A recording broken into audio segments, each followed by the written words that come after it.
হুজুর, আমি তো বেশ জোরেই শুনতে পাচ্ছি গুড়গুড়ের আওয়াজ। তারপর আওয়াজটা বাড়তে বাড়তে হঠাৎ জোরে একটা আওয়াজ হলো, আর পুলিশের প্যান্টটা পেছন দিকে হলুদ হয়ে ভিজে গেল।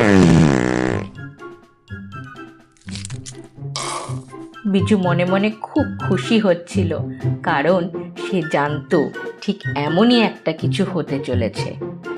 পুলিশওয়ালার এইরকম অবস্থা দেখে সামনে দাঁড়িয়ে থাকা লোকেরা জোরে জোরে হাসতে শুরু করলো।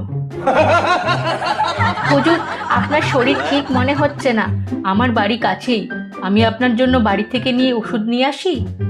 আরে রাখ তোর ওষুধ তোর কাছে, আমি একদম ঠিক আছি। মনে হচ্ছে কাল রাতের খাওয়াটা ঠিক করে হজম হয়নি। পুরো এলাকায় ওই পুলিশওয়ালার দারুণ অপমান হয়ে গেছিল, আর সবাই তার নাম পুপু পুলিশওয়ালা রেখে দিয়েছিল। নিজের এত বড় অপমানের পর ওই